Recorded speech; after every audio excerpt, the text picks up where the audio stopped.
Well, the Trump administration is suspending the green card lottery program that allowed the shooting suspect into our country in the first place.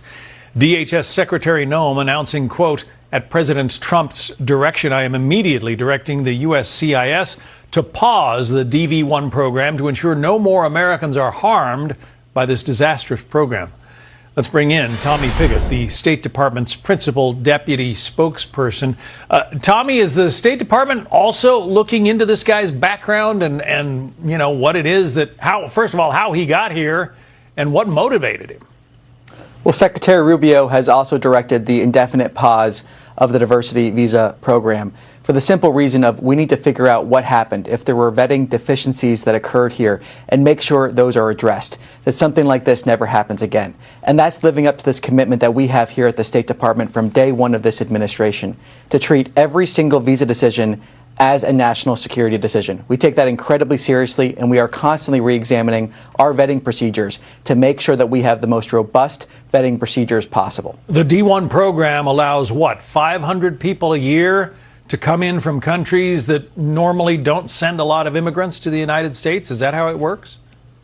Well, it's part of this broad array of several different visa categories that have existed, and part of what we're doing here is addressing each one in turn and making sure we have the vetting procedures that are appropriate for each. Each one of these visas is a case-by-case basis, but it's important that we have procedures, safeguards, criteria that are used by consular officers when judging these visas and making sure that each visa is only given to those that we're confident will not pose a national security threat, will not break our laws, will not break the terms of their visa. Well, putting a pause in this program might seem to some like an overreaction, but this is not the first time that one of these people who came to the United States on a D1 visa has turned killer. There was that rampage back in 2017 when an ISIS supporter rammed his truck into a bunch of people on a jogging trail in New York City. That guy was a D1 visa holder as well, Tommy.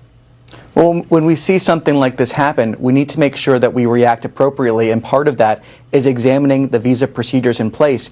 And while we're examining those procedures, we need to pause that program to make sure that if there are deficiencies, that those deficiencies don't remain while we're still processing these visas. I think the American people, when they see something like this happen, want us to take a pause, want to look at this with careful consideration, and then move forward. This is a program that the president has opposed for a very long time. And fundamentally as well, when we're looking at visas in general, we cannot have an era of mass migration. We need to have policies in place that put the American people first. So we're taking pauses across visa categories, suspending different visa issuances for countries where we have screening deficiencies, for example. We're taking this incredibly seriously at the State Department.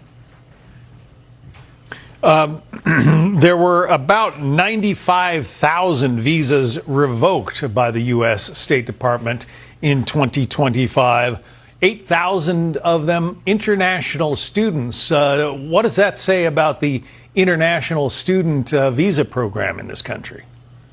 Well, at all of these visas, what we're looking at here is a standard of, are they breaking the term of their visa? Do they threaten national security? Are they committing crimes when they're here in the country? So 95,000, the three leading categories there are for assault, DUIs, and theft. Bottom line here is we are not going to have people here on visas that drive drunk on our streets, that assault our people, or that steal from our stores. We're not going to allow it. And if we have situations with student visas, for example, where students here on those visas are promoting terrorism or breaking our laws, that is grounds for revocation. A visa is a privilege. It is not a right. And that's what it means to have an America First visa policy.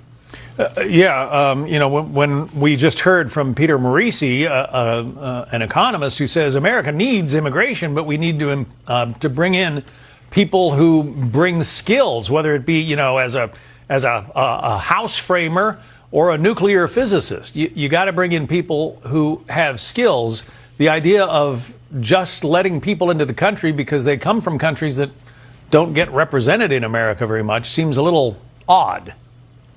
Yeah, I mean, 100%. And we're talking about going from an era in the last administration where we had hundreds of thousands of people coming into this country every single month, either legally or illegally. You cannot sustain that type of program. Hundreds of thousands of people coming into this country every single month.